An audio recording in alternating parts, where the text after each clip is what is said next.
छत्तीसगढ़ की विष्णुदेव साय सरकार ने महिलाओं के लिए एक बड़ा और सराहनीय कदम उठाया है।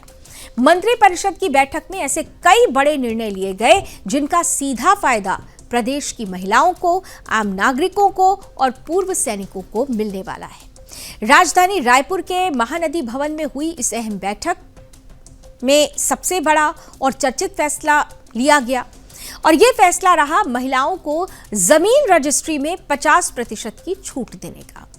यानी अब अगर कोई महिला अपने नाम पर जमीन या संपत्ति रजिस्ट्री कराती है तो उसे स्टांप ड्यूटी में आधी राहत मिलेगी। यह निर्णय न सिर्फ महिलाओं को आर्थिक रूप से मजबूत करेगा बल्कि उन्हें संपत्ति के अधिकार में भी सशक्त बनाएगा। विशेषज्ञ मानते हैं कि इस तरह के कदम महिलाओं की भागीदारी को बढ़ाते हैं और उन्हें परिवार और समाज में ज्यादा अधिकार दिलाते हैं। कैबिनेट बैठक में सिर्फ महिलाओं को लेकर ही नहीं बल्कि कई बड़े और दूरगामी फैसले भी लिए गए।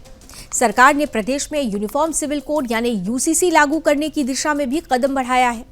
इसके लिए एक उच्च स्तरीय समिति बनाने का फैसला लिया गया है। इस समिति की अध्यक्षता सुप्रीम कोर्ट की पूर्व न्यायाधीश रंजना प्रकाश देसाई करेंगी, जबकि समिति के अन्य सदस्यों का चयन मुख्यमंत्री स्वयं करेंगे। यह कदम प्रदेश में समान नागरिक संहिता लागू करने की दिशा में एक बड़ा संकेत माना जा रहा है। इसके अलावा कैबिनेट ने पूर्व सैनिकों के लिए भी कई अहम फैसले लिए हैं ताकि देश की सेवा कर चुके जवानों को बेहतर सुविधाएं और सम्मान मिल सके। सरकार के इन फैसलों से यह साफ होता है कि वो एक साथ कई मोर्चों पर काम कर रही है, चाहे वो कानून व्यवस्था हो, सामाजिक सुधार हो या फिर महिलाओं और सैनिकों का सशक्तिकरण हो।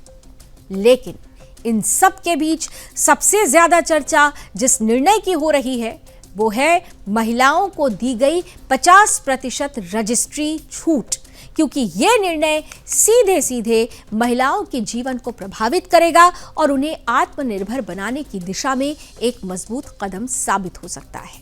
छत्तीसगढ़ सरकार की यह पहल महिलाओं के सशक्तिकरण की दिशा में एक बड़ा और सकारात्मक कदम जरूर मानी जा रही है।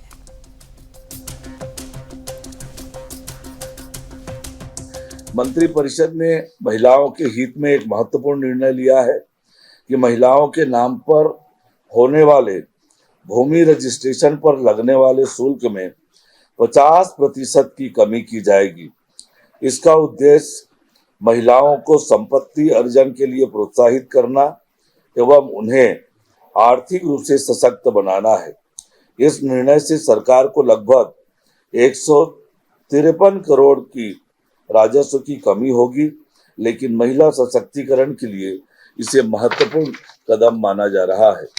मंत्रिपरिषद की बैठक में राज्य के सेवारत सैनिकों, भूतपूर्व सैनिकों एवं उनकी विधवाओं के हित में एक महत्वपूर्ण निर्णय लिया गया, जिसके तहत उन्हें जीवन काल में एक बार छत्तीसगढ़ राज्य के भीतर 25 लाख रुपये तक के संपत्ति यानी भूमि या भवन क्रय करने पर देय स्टाम्प शुल्क में 25% की छूट प्रदान किया जाएगा।